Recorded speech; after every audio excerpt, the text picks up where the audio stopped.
Hi guys, today we are going to be previewing Gujarat Titans, one of the two new teams that have been added this year, and probably the weakest team in this IPL.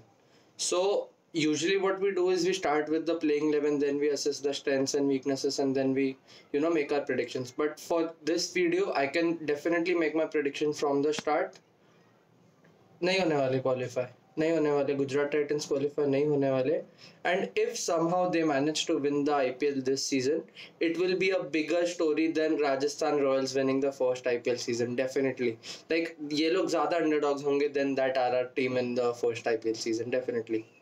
And why do I say that? I say that because auction में इन लोग ने कुछ अच्छा नहीं किया. Like पहले तो captain उनका Hardik Pandya who is unproven as a captain.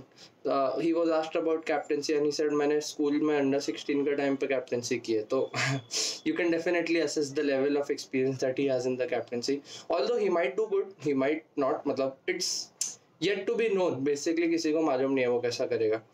Secondly, इन्होंने बैट्समैन ही नहीं लिया यार. इन्होंने ऑलराउंडर्स ले लिए भाई, बैट्समैन भी लेने हैं. भूल गए लोग. नंबर 3 नहीं यार इनके पास कोई. नंबर 3 कैसे नहीं हो सकता किसी टीम में. Anyway will get to that जब हम लोग प्लेइंग 11 डिस्कस करेंगे. बट पहले मैं बोल देता हूँ prediction not qualifying. So my order for Gujarat Titans would be, एक second, just a disclaimer before starting this. Gujarat Titans काफ़ी अनप्रेडिक्टेबल हो सकती है ये साल. अनप्रेडिक्टेबल इन द सेंस कि उनका लाइनअप प्रेडिक्ट करना काफ़ी मुश्किल है, और obviously because first time they are playing the IPL, तो we don't know who are their players जिन पे वो ज़्यादा ट्रस्ट करने वाले.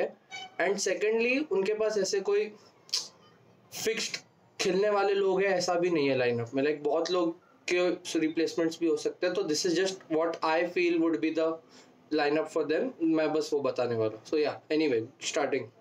सो दे open with Gill. Obviously Gill को वो लोग ने ड्राफ्ट में पिक कर लिया था. Gill is a good opener. Futurist, मतलब फ्यूचर को ध्यान में रखते हुए वो लोग ने बाय किया है, which I am very happy about. And they also had Jason Roy. Unfortunately Jason Roy is not coming now, तो उसकी जगह पे रहमानुल्लाह गुरबाज आया है अफगानिस्तान से. And I feel that he will start in the playing 11 in place of Jason Roy.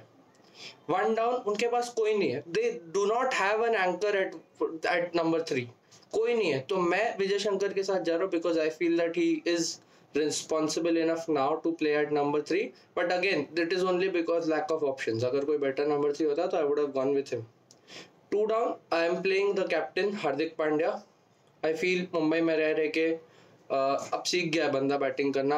अब मतलब 2 down खेलना पड़ेगा उसको, specially if is only playing as a batsman, which again we don't know वो क्या करने वाला, बॉलिंग करने वाला नहीं करने वाला. They are keeping it a big surprise, तो वो भी है. 3 down we have Abhinav Sadarangani. मैं उधर रीड कर रहा था नाम Sadarangani. I didn't want to take his name wrongly. Abhinav Sadarangani is a good domestic player that they have scouted, and like 1.6 crores में भी गया था if I'm not wrong auction में. So they fought for him and they're expecting big from him again. Domestic circuit में he plays at number 5, number 6 finishes games. तो hoping big things from him. At least as a neutral supporter मेरे को देखना है कि new talent coming up in Indian domestic circuit. तो that is one. Then number 6 पे I have Matthew Wade. Obviously उसने Australia को वर्ल्ड कप भी जिताया था एट दैट पोजीशन. थोड़े लोग बोल रहे हैं वो टॉप ऑर्डर में खेलेगा, थोड़े लोग बोल रहे हैं बेंच पे रहेगा, बट मेरे हिसाब से उसको उधर ही खेलना चाहिए नंबर 6 पे. I feel he is best suited for that. Also because he is a lefty and वो जगह पे लेफ्टी भी आता है तो काम आता है. फिर I have Tewatia at number 7. Tewatia 9 crore में लिया है वो लोग ने. लाइक आई डोंट नो ये कैसे हो सकता है, कोई 9 करोड़ में टेवटिया कैसे ले सकता है, बट लिया है वो लोग ने. एंड पता नहीं, वो लोग बहुत ज़्यादा बैंक कर रहे हैं टेवटिया पे, तो good for them. But I don't सी कि वो इतना वैल्यू कैसे प्रोवाइड करने वाला है उनको. बट ठीक है, वो लोग ने लिया है तो उनको खिलाना तो पड़ेगा, तो वो लोग खिलाएंगे उसको.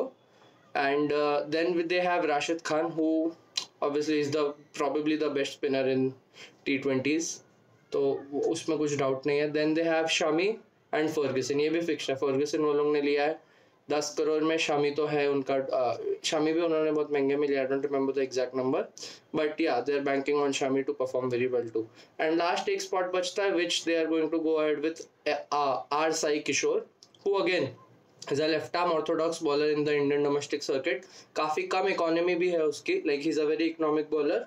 तो वो एस्पेक्ट में गुजरात टाइटंस के लिए अच्छा है that they have a lot of bowling options. That is their strength. They have Fergusson, Shami, Vijay Shankar if he bowls, Pandya if he bowls, they have Tewatia, they have Rashid Khan, they have R. Sai Kishore. So 7 bowling options if everyone is fit and available to bowl. And batting में उनके weakness है obviously Gill and Rahmanullah Gurbaz है, उसके बाद विजय शंकर है, फिर उनके allrounders basically Vijay Shankar, Pandya, Abhinav Sadarangani again unproven, Wade है, वेड भी मतलब not the best of finishers but ठीक है काम चलो तो है, and then they have Tewatia. तो बैटिंग डेफिनेटली वीकनेस है, कोई नंबर 3 नहीं है, कोई प्रॉपर एंकर नहीं है, न्यू कैप्टन है, कोच भी आशीष नेहरा है जो पता नहीं कैसा करेगा.